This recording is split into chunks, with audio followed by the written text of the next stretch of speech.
তো বন্ধুরা, তোমাদের কাছে আমার একটাই প্রশ্ন, তোমরা শুধু বলবে যে কে চালাক বেশি। একটা ছোট্ট গল্প বলবো, আর আজকের ঘটা গল্প আমার ছেলে মেয়েকে নিয়েই, ওদের নিয়ে ঘটা গল্প একটা বলবো।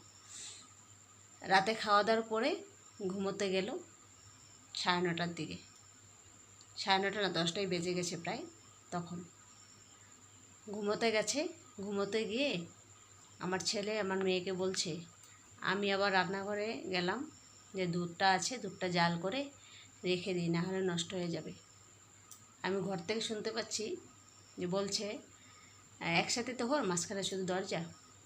আমার ছেলে আমার মেয়েকে বলছে, বনু আমাকে একটু আমার পাটা টিপে দে তো, আমার পাটা খুব ব্যথা করছে, আমার পাটা একটু টিপে দে। এবার আমার মেয়ে বলছে, আমার এই পিঠ চুলকোচ্ছে, আবার তোকে পা টিপে দেব। তারপর আমার ছেলে বলছে, তুই আমার পা টিপে দে, আমি তোর পিঠ চুলকে দেবো।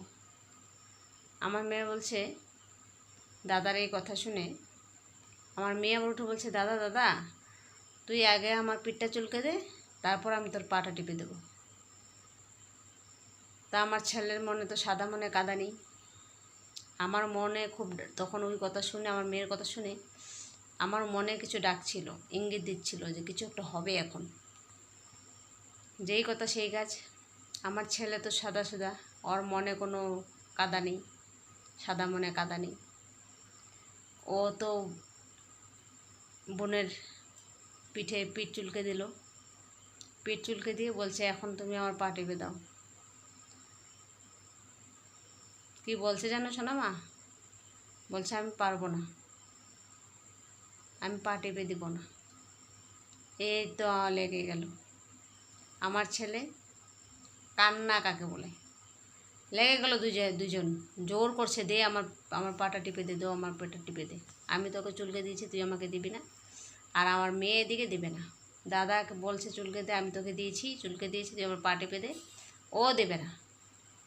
এই যে লেগে গেল দুজনে। তারপর আমি যুদ্ধ লেগে গেছে। তারপর যুদ্ধটাকে বন্ধ করে ছাড়িয়ে মেয়েকে নিয়ে চলে এলাম এই ঘরে, তুই আমার কাছে থাক, আর দাদাকে ঘুমোতে দিলাম, যে তুমি ঘুমাও। তো দাদা ঘুমিয়েছে। তারপর এই একটু আগে নিয়ে ওকে বিছানায় দিয়ে আসলাম, ঘুমিয়ে এখন দুজনেই ঘুমিয়ে পড়েছে। এখন চুপচাপ ঘুমিয়ে পড়েছে দুজন। এখন আর কেচাল ঝড় সারা রাতের জন্য নেই, টেনশন নেই। আবার এত ভালোবাসা, দাদা স্কুল যাওয়ার সময় পিছা করবে, আমাকে নিয়ে যাও, দাদা যাবে না, ভালো লাগে না আমার। আবার টিউশন গেলে, মা চলো দাদাকে নিয়ে আসি, দাদাকে নিয়ে আসি, যতক্ষণ না বাড়িতে আসে। মা চলো যাই, চলো যাই, ঘরে পড়তে বসে ওই দাদার কাছেই চলে যাবে, কিন্তু আবার লাগতেও সময় লাগে না।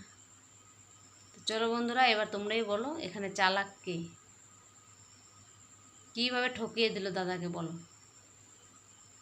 তো চলো, সবাইকে টাটা, শুভরাত্রি, অনেক অনেক শুভেচ্ছা।